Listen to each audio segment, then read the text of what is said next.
ভাইরে ভাই, সময় যে কি দ্রুত চলে যাচ্ছে সেটা বুঝতেই পারতেছি না। অনেক আগে শুনেছিলাম বছরের পর বছর সময় শেষ হয়ে যাবে, কিন্তু কেউ বুঝতেই পারবে না। তাহলে আমরা সেই জামানায় চলে আসছি, তাই না? কিভাবে যে ঈদ পার হয়ে গেল সেটা বুঝতেই পারলাম না। হ্যালো এভরিওয়ান, আসসালামু আলাইকুম। আশা করি সবাই ভালো আছেন। আপনাদের দোয়ায় আমিও ভালো আছি। শুরু হয়ে গেছে আমার সকালের ডিউটি। এখানে আমি রুটি ভেজে নিচ্ছিলাম।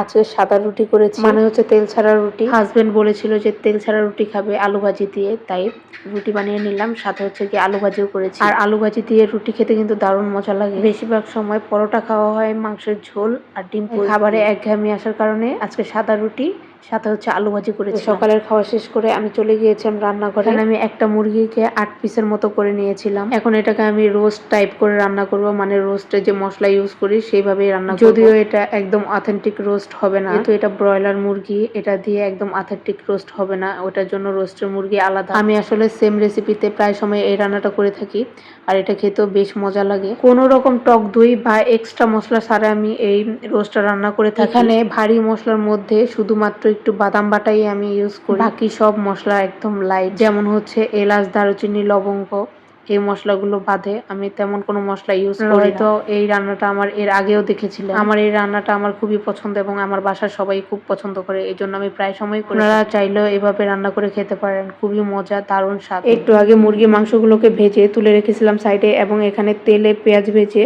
তারপরে এর মধ্যে কিছু মশলা দিয়ে দিই। এই মশলাটা সম্পূর্ণই ব্লেন্ড করা মশলা, এবং এখানে আছে জিরা, এলাচ, লবঙ্গ, দারচিনি, বাদাম আর হচ্ছে কাঁচামরিচ, আর সাথে অল্প একটু পেঁয়াজ। এই সবগুলো মশলাকে আমি একসাথে ব্লেন্ড করে নিয়েছিলাম। তারপরে এখানে টমেটো সস অ্যাড করে দিয়েছিলাম এবং একটু গুঁড়া দুধ অ্যাড করে দিয়েছিলাম। লবণ তো আছেই, সাথে অল্প একটু শুকনো মরিচের গুঁড়া দিয়েছিলাম যাতে কালারটা সুন্দর আসে আর ঝালও পারফেক্ট থাকে। আর সব শেষে আমি একটু চিনি দিয়ে দিয়েছিলাম যাতে টেস্টের ব্যালেন্সটা পারফেক্ট। অনেকে আছে যারা চিনি দেয় না, তো আমি দিই। আমার কাছে মনে হয় চিনি দিলে রোস্টের টেস্ট পারফেক্ট হয়, তো আমি একেবারে সামান্য একটু চিনি দিই, অতিরিক্ত খাওয়ার সময় একদম বোঝাই যায় না, এই আর কি। তো এখন এখানে মাংসগুলোকে দিয়ে আর একটু ভালোভাবে মশলাগুলোর সাথে কষিয়ে নেব। মাংস যত বেশি কষানো যায় তত বেশি মজা। মাংস কষানোর উপর নির্ভর করে মাংস কতটা মজা হবে। তো গতকালকে তো পহেলা বৈশাখ ছিল, কে কোথায় ঘুরতে গেলেন কমেন্টে জানায়। গতকাল যে পহেলা বৈশাখ ছিল সেটা আমি একেবারেই ভুলে গিয়েছিলাম। আসলে বিয়ের পর তেমন ভাবে পহেলা বৈশাখ পালন করা হয় না। আর গত 4 বছর তো এমনিতেই রমজানের মধ্যে পহেলা বৈশাখ ছিল। রমজানের মধ্যে পহেলা বৈশাখ পড়ার কারণে আমরা মুসলিমরা গত 4 বছর